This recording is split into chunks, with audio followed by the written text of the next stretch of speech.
فعاليات الدورة الأولى لمهرجان الموضة العربية.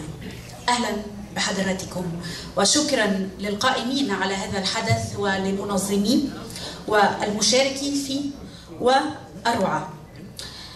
عيادات بقمي للتجميل، عيادات وايتي لزراعة وتجميل الأسنان دكتور نور مصطفى، مبادرة هن القادة، فالكون جروب للأمن والحراسة، اتحاد الإعلاميات العرب، ملتقى الريادة العربية، ذات أكاديمي، مسيو كريس الحلو، خبيرة التجميل ياسمين، أنا أسفة الاسم مش واضح عندي،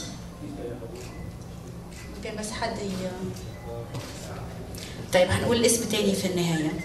لوتس ريزورت، سبيس كرافت للبرمجيات، الرعاة الإعلاميين، وكالة وشوشة الإعلامية، موقع انتي وبس، وقناة فوشيا الإلكترونية.